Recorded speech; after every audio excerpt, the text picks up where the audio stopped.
La encuesta entonces la tenés en @a24com y la podés contestar cuando quieras. Andrés Malamud, gracias por venir. Un placer. Gracias por venir al país y gracias por venir a PQS. Fenómeno Milei. Vos que te podés dar el lujo de tomar distancia en serio de los acontecimientos. ¿Cómo lo ves? Vos venís de Europa. Europa acaba de perder Marine Le Pen la elección, un sector de derecha, se lo suele vincular. Pero ¿cómo ves vos el fenómeno? Hay dos maneras de interpretarlo, la nacional y la comparada. La manera nacional es comparar con fenómenos anteriores en nuestro mismo país.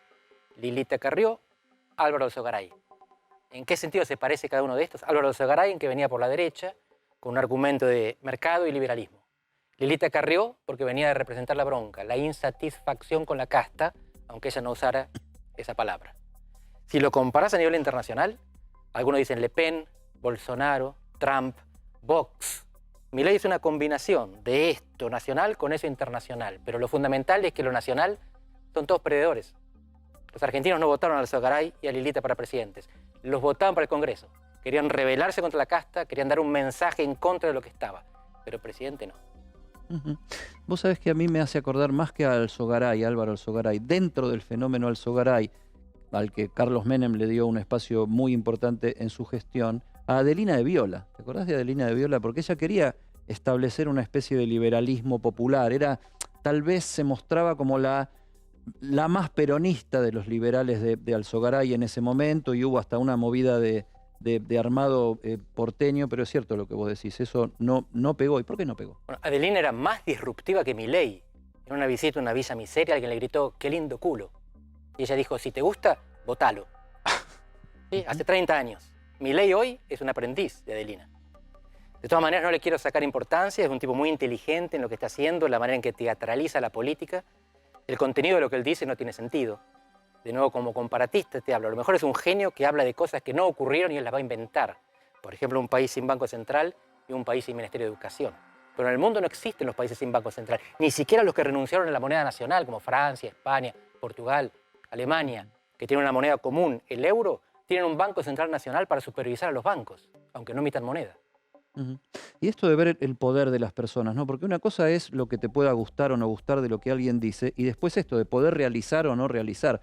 Yo creo que la comparación, por ejemplo, con Trump o con Bolsonaro, a ver, tienen algo que ver, porque son personajes que no provienen directamente de las estructuras partidarias, pero tienen estructuras muy fuertes detrás. O sea, Trump, no sé si hubiera sido Trump sin el Partido Republicano, él tuvo que caminar toda la interna de ese Partido Republicano para terminar siendo consagrado, y Bolsonaro tiene menuda institución detrás, ¿no? Como las Fuerzas Armadas brasileñas, que no son las Fuerzas Armadas de la Argentina, que son Fuerzas Armadas que mantienen poderío, que mantienen prestigio social y que han conformado incluso buena parte del gabinete de Bolsonaro y lo siguen integrando, ¿no? Y tiene el centrón en el detrás de Milei.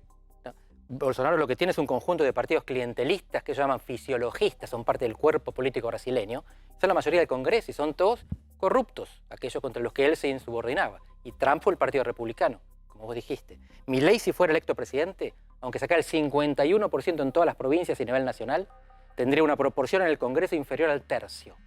Sería un presidente débil a tiro de juicio político. Sería más parecido a Pedro Castillo, el presidente de Perú, que a Bolsonaro o Trump. Ahora, ¿Te ocupó del tema? Sí, dale y vamos. No, ¿por qué crees que entonces tiene tanta centralidad de Milei en la política? Porque todo dirigente político que viene acá, que están en distintos medios, se le pregunta por Milei, por el fenómeno Milei. Juntos por el Cambio habla de Milei. En el Frente Todos analizan a Milei vinculado con Juntos por el Cambio. ¿Qué tiene para lograr eso? Está enojado, como la gente. Hay rabia popular y él encarna esa rabia porque la siente. Él está tan enojado, es auténtico. La gente ve eso. Los odio a estos tipos y este tipo también los odia. Eso es lo que hay. Es esto, encuestas, crece la furia del fracaso. Milei es la furia del fracaso. Sí, el 2001 que se vayan todos. Ahora hay uno que represente ese que se vayan todos. Hay más de uno. ¿Y es un retroceso o es un avance? Porque el que se vayan todos era que se vayan todos, no me representa ninguno. Acá Milei se muestra como antisistema, pero surge del sistema de alguna manera. Milei le hace un favor. Viene de las consultoras económicas, viene Milei le hace un favor a la democracia. Milei le hace un favor a la democracia, porque la gente está enojada. Si los políticos siguen sin reconocer la rabia, lo que están haciendo es dejar de representar a la gente. La gente tiene rabia. ¿Por qué no la van a representar? Que la casta, porque hay algo de eso, que el establishment se haga cargo de la rabia. Que ¿Cómo la te cae represente Beatriz también. Arlo como intelectual? ¿Cómo te cae Beatriz Arlo como intelectual? Vos me definiste de esa manera. Yo soy un politólogo, no sé bien. Los intelectuales son personas que Escribís saben libros, mucho, analizás la realidad, conoces el mundo, un par Es mi trabajo. un par de libritos te has leído. pero vivo de eso, de producir conocimiento y de divulgarlo. Pero un intelectual es alguien que sabe mucho de un tema y entonces se dedica a pontificar sobre otros temas. Yo trato de no hacer eso, trato de hablar sobre lo que estudio. Ujú. Te decía, porque la última etapa de un medio con el que yo estuve mucho tiempo muy vinculado y donde dejé muchísimos amigos, como la revista Noticias, la última etapa de la semana pasada fue Beatriz Arlo escribiendo sobre Javier Milei. Y vamos a leer algunos textuales. Su evangelio es simple. Todo predicador debe señalar el demonio y caracterizar sus fechorías. ¿Esto es así en política? Vos hablabas de la teatralidad de Milei, ¿no? Y la pregunta es esa y tiene que ver con esto, es el discurso del personaje teatral. Vos sos politólogo. ¿Es importante en la política y no hoy, históricamente, la teatralidad, o sea, la capacidad teatralizadora de quien busca apoyo y votos, ¿no? Muchísimo, muchísimo. La política es gestión, pero es también representación. Y el teatro es representar en el sentido de hacer de alguien que no está. En este caso, en la política democrática, es representar al pueblo que no está presente, pero hay que encarnar el sentimiento popular. Y esta es la definición de populismo. El populismo es maniqueísmo plebiscitario. Dividir al mundo en dos, buenos y malos, e ir a elecciones con ese discurso, presentándote como el bueno. Lo que hace Milei es hacerlo de la manera más emotiva posible. No es diciendo la élite se quedó con la plata, la oligarquía, el pueblo está siempre jorobado, vamos a repartir la plata dentro del pueblo. Él tiene un discurso que es más emotivo que distributivo. Andrés, llegado el momento de una elección presidencial, esos que tienen bronca como Milei, ¿van a analizar más cómo haría Milei para gobernar? ¿Cuáles son las propuestas de Milei en seguridad, educación, justicia? ¿O la bronca alcanza para votar un candidato a presidente? En una elección legislativa alcanza. En una presidencial, hasta ahora en Argentina, nunca alcanzó.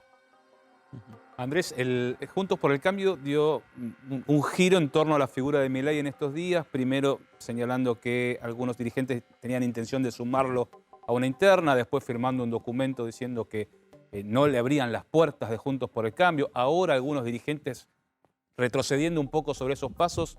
Te pregunto si Milei encarna esto que estamos señalando, ¿no? El enojo de la sociedad, el rechazo a la casta política, como él menciona. Sumarse a Juntos por el Cambio, ¿lo eliminaría de competencia? ¿Lo sacaría de ese foco que hoy tiene en la opinión pública? Lo castificaría, definitivamente, pero creo que es algo que no se le pasa por la cabeza y él fue explícito al decirlo. Sería una tontería que él se aburguese de esa manera. Creo que es un doble error de parte de Juntos por el Cambio. No se van a enojar conmigo porque están enojados entre ellos, así que no les importa lo que pensemos acá. Es un doble error por lo siguiente. Primero, le suben el precio. ¿Cómo van a hablar de una persona? Una coalición que viene de gobernar un país. Y segundo, porque ese portazo fue un espaldarazo. fueron trucos internos. Se pasaron facturas y nombrar a Milei era de unos contra otros de Juntos por el Cambio. Pero es un error para la coalición. Y además es una patoteada, porque si ustedes cuentan en la foto hay 23 personas. Son 23 tipos haciéndole bullying a uno. Es una doble estupidez. La seguimos sumando como si estuviera en esta otra silla a Beatriz Arlo. En verdad, Milei es un utopista de derecha. ¿Es un utopista de derecha o qué es? Yo no sé si le haría un análisis psicológico o ideológico a Milei, lo analizo políticamente. Y políticamente es una persona que representa sentimientos masivos en la sociedad. Que no es un sentimiento antipolítica, él en eso... Milei o no Milei, eso existe en la sociedad. Clarísimo. Si no fuera Milei sería otro. Hay otros que representan ese sentimiento de manera más o menos constructiva. Yo diría un poco más constructiva que él. Patricia Bullrich y Facundo Manes. Por diferentes razones. Son las tres personas que uno detecta que tienen convocatoria espontánea. Que van por la calle caminando y la gente se les acerca para sacarse selfies. En todo caso, la Bullrich viene con un trayecto, un recorrido en los partidos políticos tradicionales. Manes viene de una adhesión, como tantas otras personas, sí, pero Patricia Bullrich es radicalismo, Bolsonaro. pero por primera vez se tira. Bolsonaro fue 28 años diputado nacional y entra como si fuera un outsider. Se vende como outsider. Patricia Bullrich está en política desde que nació, pero se renueva permanentemente. Ella lo que vende es esa renovación. Y es genuina. Descubrió ese nicho y le habla a ese nicho. Yo creo que ella es auténtica, que ella siente eso. No digo que Milei no lo sea. La gente lo que elige es la autenticidad. Estas 3 personas que te mencioné, la gente las siente auténticas. La gente que los sigue, claro, por supuesto que los que están enfrente pensarán otra cosa. Seguimos con este personaje de la semana y la seguimos sumando a la Betty Sarlo. Milei sabe que el estilo que mejor le queda tiene que combinar la exageración y el grito. ¿Cuánto pesa hoy de la actuación? Ya me hablaste, la teatralidad, la exageración, ¿no? O sea, en el teatro una vez alguien me explicó, y mencionábamos recién, Carlos Rottenberg tiene mucho que ver con esto, en el teatro la gran ampulosidad de los gestos tiene que ver no con estarle hablando al de la primera fila, sino sobre todo estarle hablando al de la última fila para que entienda qué es lo que está pasando también gestualmente. Pero eso de la teatralidad vos hablabas. El grito ¿con qué conecta? ¿Con esa bronca? Con esa... Claro. Exageración y grito. ¿Qué quieren de alguien que esté enojado? ¿Moderación y susurro? Él lo que hace es encarnar esa rabia que está ahí, efervescente, en la sociedad. Que es visible. Solo no la ven los que viven en la burbuja. Y contra ellos se revela él. Hay otro tema que tiene que ver con su mensaje, porque él no habla de seguridad ni de inseguridad. Él la actúa, ¿no? O sea, un custodio que en algún momento está a punto de sacar el chumbo, una fotografía en primer plano donde se ve muy notablemente un chaleco antibala. O sea, yo digo que Milei salió de Black Mirror. ¿Vieron esa serie futurista de post-revolución tecnológica que todo sucede en las redes sociales? Y tiene algo de eso, ¿no? O sea, el negro, el cuero, y su otro disfraz, ¿no? El de Clark Kent, que es el uniforme de burócrata, ¿no? El saco azul, el pantalón gris, etcétera, etcétera. Vos ves una actuación de eso blindada. Mira, allá lo tenemos. Pongámoslo acá, ese video, que es Javier Milei con el león. Si podemos, pongámoslo acá, que lo estoy viendo yo en otra pantalla. Lo tenemos acá, perfecto. Porque ahí hay también una representación donde están todos estos elementos que estamos viendo, ¿no? Y ese león de fuego también, ¿no? Y lo que decías de representar a la violencia con las armas y el chaleco, esto es muy Bolsonaro. No hay palabra en eso, hay acto. Bolsonaro hablaba de seguridad, por supuesto, y mano dura, pero además hizo la campaña levantando los dedos como pistolas. Porque en Brasil hay 60.000 homicidios por año. No hacía falta que hablara de eso, la gente lo sabía. Y con este gesto él decía, contra eso vengo a combatir. Después habla de que policía que no mata no es policía, es una bestia total. Y Milei en cualquier momento va camino a eso, pero él no precisa recalcar el tema de la seguridad. Acá en Argentina la seguridad todavía sigue siendo cuarto en la prioridad. Inflación, desempleo están arriba y corrupción. Las dos grandes coaliciones políticas en Argentina, el Frente de Todos y Juntos por el Cambio, ¿deberían milenizarse en algún punto para competir con ese? Juntos por el Cambio lo hace con Patricia Bullrich y con algunos otros referentes. ¿Va la política a eso? Desagrego las coaliciones entonces. En el Frente de Todos, Milei le está robando votos al kirchnerismo y en Juntos por el Cambio al macrismo. Porque él roba a los duros. Él roba halcones, no palomas. El radicalismo y a la coalición cívica, Milei les hace un favor. Un kirchnerista definido como tal, ¿en qué se ve reflejado en Milei? Un kirchnerista como tal, no pienses en la minoría intensa que milita en la cámpora. Un votante kirchnerista está enojado. El primer ganador del sueldo sorteado de Milei fue un kirchnerista, sí, que se anotó a buscar eso. Cambiemos un poquito el foco y salgamos de Milei y tratemos de ir entrando a la economía y aprovechando también que aparte de Andrés está Walter. Martín Guzmán fue a este ámbito del establishment en el Yao Yao a recibir respaldo o a escuchar cómo modificar este impuesto a la ganancia sorprendente. Sí, bueno, a pedir, entiéndanme que este es el camino, que esto es lo que necesitamos, porque cuando hicimos lo que ustedes piden ahora, que es bajar la presión fiscal, que fue lo que los empresarios le plantearon ahí al ministro Martín Guzmán en el foro de Yao Yao, no resultó. Y les dijo, están los balances para verlo. La política anterior, el gobierno anterior, aplicó esa fórmula y no resultó. No llegaron más inversiones como ustedes nos están señalando. Entonces, Guzmán le dijo, entiendan que este es el camino para distribuir mejor. Ahora, si me preguntás particularmente qué creo yo, y que fue a buscar apoyo del sector privado. Porque lo que les dijo claramente es, vamos a ir bajando la inflación lentamente, pero cumpliendo con el acuerdo con el fondo. Es decir, no nos vamos a correr por más presiones que haya dentro del gobierno para que dejemos de hacer lo que está firmado en el acuerdo.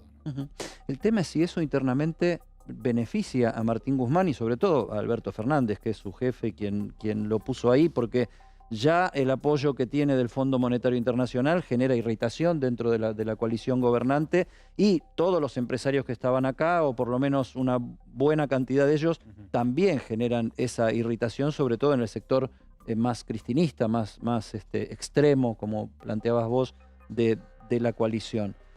Estos acercamientos y estos guiños al establishment, tanto internacional como nacional, ¿pueden beneficiar a Alberto Fernández o no tiene remedio? Bueno, está prendido con alfileres. Alberto Fernández dependía del kirchnerismo a nivel nacional y depende del Fondo Monetario a nivel internacional. El fondo firmó un acuerdo que no piensa que pueda cumplir, pero no quiere empujarlo. Y estas señales no son las primeras. El año pasado fue Guado de Pedro, a Yao Yao. Así que entre el establishment empresarial y el gobierno hay relaciones permanentes, hay canales abiertos. Hasta había con los actores, como vimos al principio, con los artistas, que no todos eran kirchneristas los que participaron en aquella reunión de Olivos, y por la cual ahora fueron absueltos. Así que estos contactos nunca se cerraron. El gobierno habla con quienes no piensan como él. Teníamos recién, esta es la etapa de ayer, la de hoy era Milei, esta es la etapa de ayer, Guzmán con el ojo en compota y en guardia, golpe a golpe, verso a verso. Ayer no me salió Antonio Machado, que es el autor de esas palabras, me dio mucha vergüenza después cuando me acordé que era Antonio Machado. Y ese tatuaje que le metí en el hombro, que tiene lejos de Alfonsín, pero que es Alberto Fernández, ¿no? Que es el verdadero hacedor y responsable de esta política. Este personaje que es Guzmán, puede, tiene futuro porque le dan los días contados, ¿no? O sea, ya está, o sea, como que en 2 semanas ya fue. Eso es lo que se está planteando en varios ámbitos, incluso ámbitos del oficialismo. Sin duda. El futuro que tiene Martín Guzmán depende del futuro que tenga Alberto Fernández. ¿Por qué te digo esto? Porque si, es durísimo lo que acaba de decir. Sí, porque si Martín Guzmán deja el Ministerio de Economía, Alberto Fernández está entregando su último alfil, ¿no? Diciendo, bueno, en definitiva, el poder del gobierno no lo tengo yo, sino que lo tiene la vicepresidenta, que es la que me está reclamando correr al ministro Martín Guzmán. Ahora, ¿hay razones y motivos para que el ministro deje su función? Hoy trató de demostrar que no. ¿Por qué? Porque les dijo a los empresarios, la economía creció el 10,3%, el desempleo fue bajando, estamos generando mejores condiciones para la industria, hay situaciones que atender, que las vamos a atender, estamos reduciendo la emisión de manera tal de que en algún momento la inflación empiece a ceder, estamos haciendo los deberes con el fondo. Dijo, mostró todas las condiciones que él tiene como para continuar. Ahora, ¿cuál es el punto que implica que pueda no seguir en su cargo? La inflación, claramente, ¿no? El 6,7% del mes de marzo, que en este mes de abril va a mostrar un número un poco inferior, pero no tanto. Sobre todo con un problema muy grande, que es el aumento en los alimentos, que está generando cada vez mayor pobreza. Y por allí es el flanco débil que tiene Martín Guzmán, por donde le entran los golpes y por donde tiene el ojo morado en este momento, ¿no? Hay una cosa que tiene que ver con la comunicación. Que de algo de eso estábamos hablando, pero la comunicación en un gobierno tiene mucho que ver también con el día a día y la gestión y los números que se van planteando.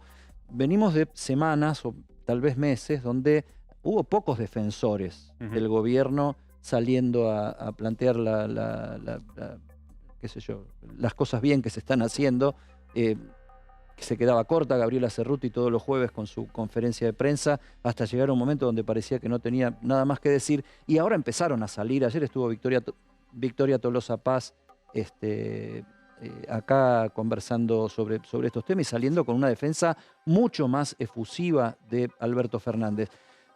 Lo que plantean es que los números no están dando tan mal. Claro. Sí, el de inflación. ¿Vos compartís eso? Sí, totalmente, es lo que te digo, ¿no? Vos tenés recuperación económica en el 2021, que en este 2022, el primer trimestre, se morigeró un poco, pero todavía están dando números positivos. Recuperación del empleo en el 2021, con un problema, ¿no? Que es el del poder adquisitivo del salario, que esa es la gran discusión que hay en este momento, que tiene que ver con la inflación, básicamente. Digo, tenés esos números que te están cerrando, tenés un achicamiento del déficit fiscal, tenés una reducción de la emisión, son números positivos para un gobierno que no venía con números económicos que lo acompañaran después de lo que fue el 2020 tan duro que atravesó el país. Ahora, la inflación es tan grande y el aumento de la pobreza acompañado de la inflación es tan impactante que la situación de Martín Guzmán está siempre pendiente de un hilo, pendiente del hilo que sostiene en su mano Alberto Fernández, básicamente. Estudios vinculados al oficialismo en el organismo este que conducía la propia Victoria Tolosa Paz hasta que dejó para ser diputada, dieron que la pobreza medida no solo por ingresos, sino por también acceso a distintos servicios y distintas cuestiones, en la Argentina está en el 55%.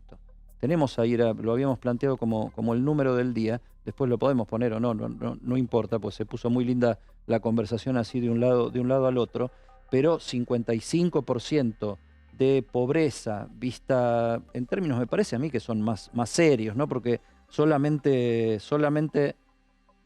hablar del tema de ingreso, que es tan discutible a veces como que 1.000 pesos más, 1.000 pesos menos te hacen pobre y no te hacen pobre, y la verdad que la realidad es un poquito más compleja que eso, porque el mes que tenés los 1.000 más, sos el mismo que el mes que tenés los 1.000 menos, pero 55% de pobreza es un número que para la Argentina yo diría que es contracultural, Andrés, o sea, está fuera de nuestra noción de país.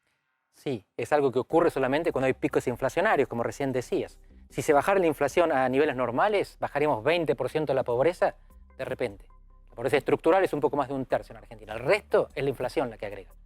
Pero te quiero dar un dato sobre la duración de Guzmán, porque más allá de los buenos números microeconómicos y el desastre macro, Guzmán es un milagro.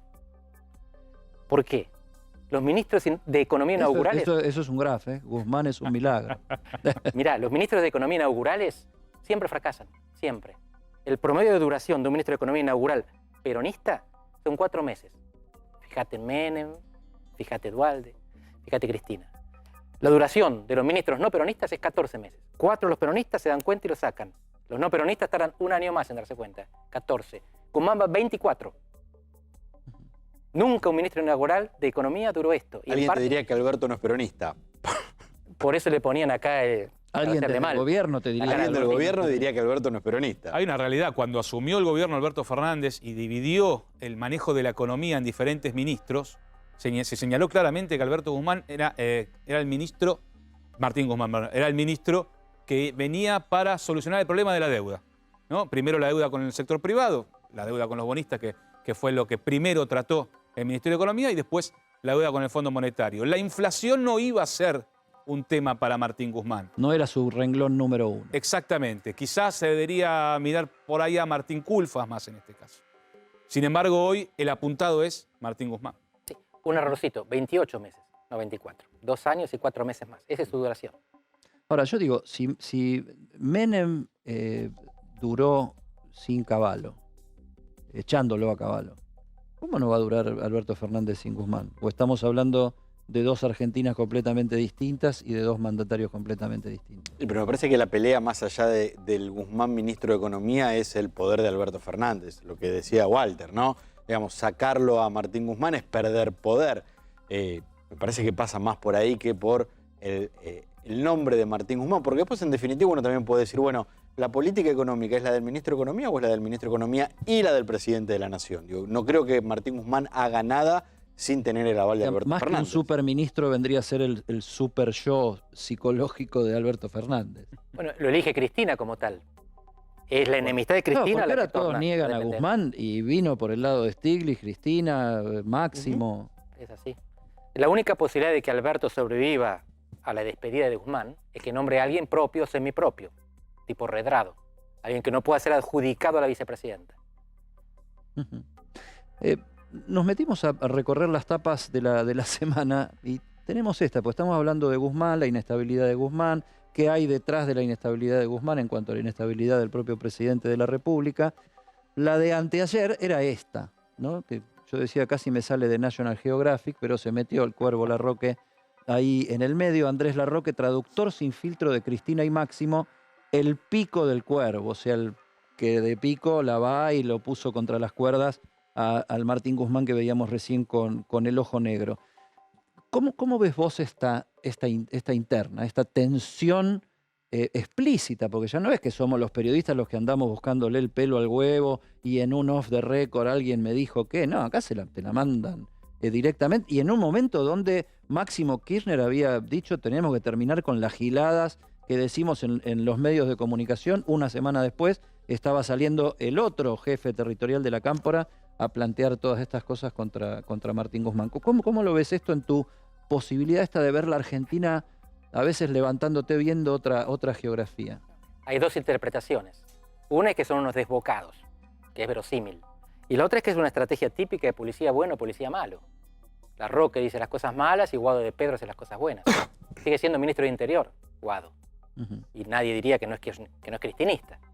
Y Guado va y se prepara, dicen algunos, para hacer una campaña presidencial, mientras la Roque dice este presidente es un desastre. Y eso perfectamente puede ser una campaña para limar al actual presidente mientras preparan al próximo. ¿Le ves pasta a Guado de Pedro? Él demostró ser muy hábil y tener una gran capacidad de superación personal. Después, el carisma, esas cosas se demuestran andando. ¿Seguiste esta gira que hizo ahora, que nosotros tuvimos la oportunidad de cubrir en Israel? ¿Eso suma políticamente?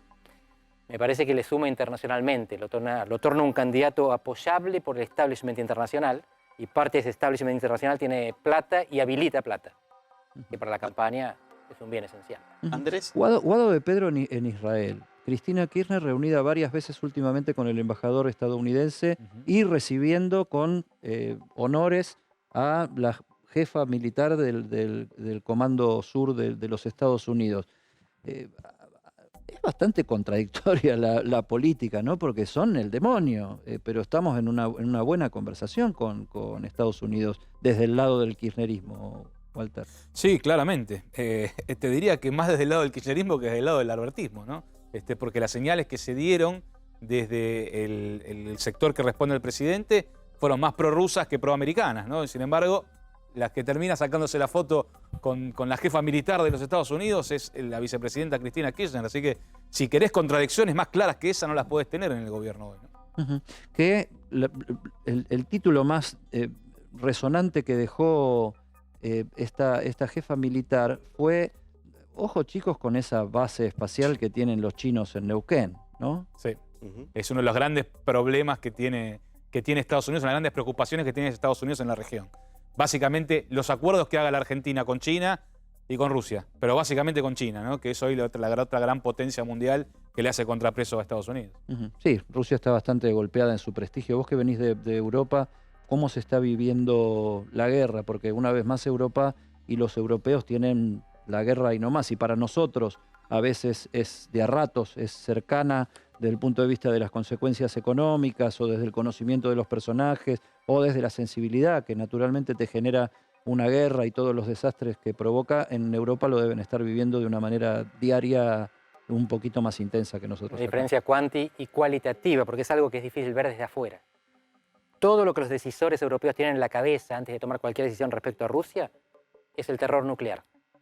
En Europa viven pensando que puede haber un accidente o un ataque nuclear, aunque sea táctico, del campo de operaciones. No es tirarle un misil a Washington DC, es tirar una bomba nuclear en Ucrania. Pero la radiación, si uno mira para dónde fuera del accidente de Chernóbil en 1986, va para la izquierda. Por los vientos y por la rotación de la Tierra. No hablamos ideológicamente, hablamos geográficamente. Exactamente, y geográficamente y con el mapa nuestro, con el de Mafalda a lo mejor iría para la derecha, porque lo tenía invertido. Lo que vemos es que es Europa la que se ve afectada por la radiación de esa región. Y viven todo el tiempo pensando cómo evitamos un accidente o un ataque nuclear y cómo evitamos vivir chantajeados por la posibilidad de un accidente o un ataque nuclear. No ceder a Rusia por la posibilidad que tienen de extinguirnos. Cómo dibujamos la línea y hacemos equilibrio sobre ella. Para no extinguirnos ni dejar que los tipos nos hagan lo que quieren porque nos amenazan con la bomba si no cedemos. El triunfo de Macron, ¿tiene alguna lectura que encaja en esto que estás planteando? Porque, o sea, la guerra y el peligro nuclear de la guerra, no sé, con la experiencia que acumuló la humanidad, por ahí uno estaría esperando que haya grandes movimientos pacifistas y grandes movilizaciones pacifistas, y la confrontación en Francia, que es el centro, y Macron está peleando por ser el heredero de Merkel ahí como un referente político de la Unión Europea. No sé, digo, este freno a Le Pen, que igual quedó con bastantes votos en un país tan importante en la Unión Europea como Francia, ¿se puede leer dentro de esta lógica que vos planteás? Las consecuencias sí, las causas no. Quiero decir que los franceses no votaron a Macron como una expresión de respaldo a su política antirrusa, procraniana o equilibrada, sino que lo votaron por causas domésticas. Pero la elección de Macron tiene consecuencias sobre este equilibrio, porque Le Pen había sido defensora de Putin hasta hace muy poco y proponía sacar a Francia del comando militar de la OTAN. No es la primera vez, De Gaulle ya lo había hecho, así que no es que Francia de repente se levanta un día con el pie izquierdo y cambia su política. Francia tuvo Vichy, los colaboracionistas franceses. Francia siempre tuvo dos almas. Le Pen no es un invento moderno. Pero Macron es la continuidad, la intención de heredar a Merkel, y en este aspecto me parece importante recalcar que Merkel hizo todo mal en lo que respecta a Rusia, porque fue una de las que decidió cerrar las centrales nucleares después de Fukushima, el accidente en Japón, y tornar a Alemania profundamente dependiente del gas ruso, y además financiar la construcción de un gasoducto que salteaba Polonia y Ucrania para no tener que pagarles peaje a Polonia y Ucrania. Es decir, que Merkel le paga a Rusia las armas sin darle peaje a Ucrania para que Rusia después ataque a Ucrania. Volvemos a la Argentina.